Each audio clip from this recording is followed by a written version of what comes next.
Et si on parlait de One Piece Netflix saison 2, le tournage a commencé ici en juillet en Afrique pour tout ce qui est Alabasta et une question de logistique pour eux qui était beaucoup plus simple. Et ici, ça fait 2 jours qu'on a des visuels, des noms. On a aussi eu des premiers noms d'acteurs il y a quelques mois. Et franchement, je pense qu'encore une fois, on n'est pas prêt. Petit bémol pour commencer, malheureusement, il y en a quand même un, c'est que cette deuxième partie ne couvrira que jusque l'île de Drum. Donc du coup, l'île de Drum, c'est là où on va retrouver Chopper.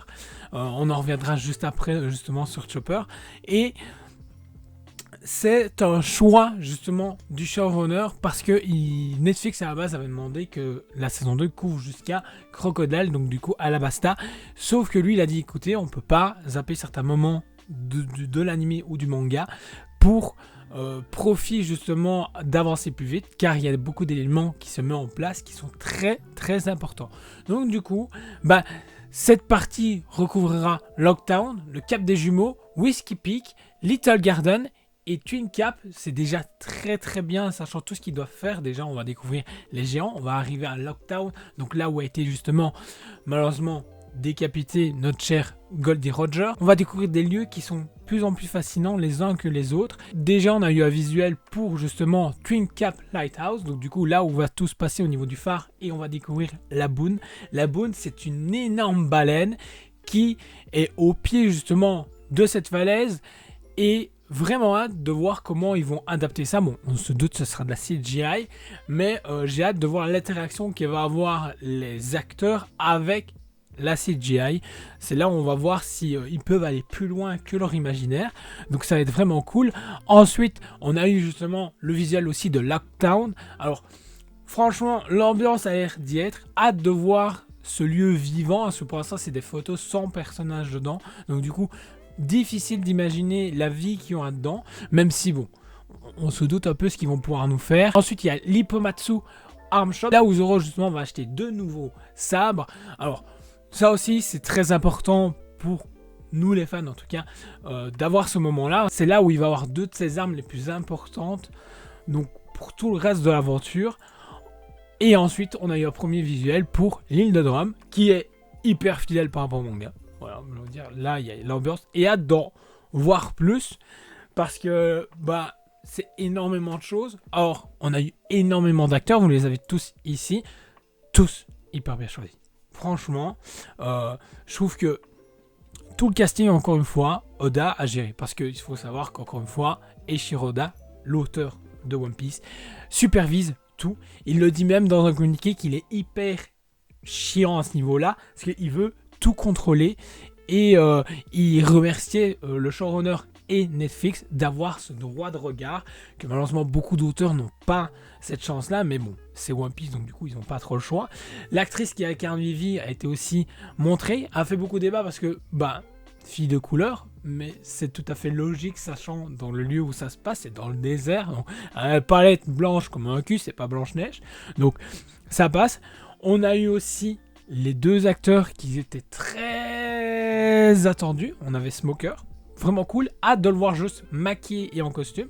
Et les 2 autres acteurs qui ont été dévoilés cette semaine, on a justement Nico Robin et Crocodile. Du coup, pour Nico Robin, c'est Lera Abova, et pour moi, inconnue au bataillon. Alors, je trouve que niveau du visage, ça peut passer. J'ai vraiment hâte de voir encore une fois en costume, voir ce que ça va donner. Il y a encore des gens qui se sont plaints comme d'habitude, mais je trouve que franchement, c'est passe nickel. J'ai vraiment hâte de voir en costume. Là où c'est très important, c'est l'acteur qui va incarner Crocodile. Crocodile qui est un personnage qu'on reverra jument plus tard. Est-ce que ce sera le même acteur? Je ne sais pas. Mais Joey Manganiello, désolé pour la prononciation, mais franchement, oui.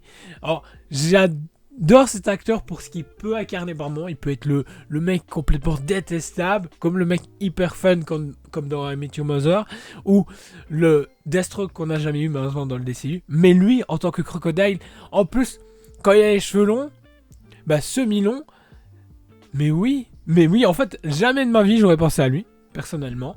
Mais quand ils l'ont annoncé, j'ai fait, mais c'est évident, mais c'est tellement évident. Et franchement, c'est une super annonce. Hâte encore une fois de le voir en costume et dans sa prestation pour Crocodile. Mais franchement, oui, en plus, il fume des cigares pendant ses Donjons et Dragons. C'est un gros geek. Il est charismatique à souhait. Et on va logiquement le revoir par après. S'il continuera à interpréter, bien sûr, Crocodile dans le futur. Ou voir comment ils vont adapter les choses. Mais ce qui est très important aussi à souligner, pour les gens comme nous qui lisons ça depuis des années, ou qui regardons ça depuis des années, c'est que les éléments qu'on nous a incorporés à l'heure actuelle auront justement déjà des informations actuellement dans la saison 2. Oui. Donc du coup, s'il y a une information qui a été X, eh ben, on en parlera peut-être dans la saison 2. C'est ce qui a été dit aussi. Et annonce qui a été faite là, tout juste ce matin, en tout cas moi je l'ai vu ce matin, c'est un premier visuel de Chopper. Alors on l'a de dos, parce que du coup c'est une vidéo où on voit qu'on arrive dans une loge et on voit Chopper et on le voit de dos. Ils l'ont pas encore montré de face, mais première vue ils ont l'air d'avoir choisi finalement la CGI et pas comme ils avaient dit, les prothèses. Donc à voir, il faut voir de face ce que ça a donné, mais de dos c'est Chopper. Personnellement on peut rien dire. Et j'ai encore plus hâte. Je suis curieux de voir si on aura une bande-annonce début d'année prochaine, ce serait vraiment cool, ou fin d'année, ça pourrait être vraiment sympa. Mais déjà, je trouve le fait d'avoir communiqué comme ça sur cette saison 2 qui est très attendue, c'est parfait. Mais, franchement, là, ils ont géré. En plus de ça, ils laissent l'acteur principal parler et montrer. On a vu aussi des entraînements de l'acteur qui incarne Sanji. Mais oui, mais oui. Moi, franchement, j'étais déjà super content de la saison 1, mais je crois que la saison 2 va vraiment nous remettre une claque bien comme il faut et va encore nous montrer comme quoi One Piece est dans son air.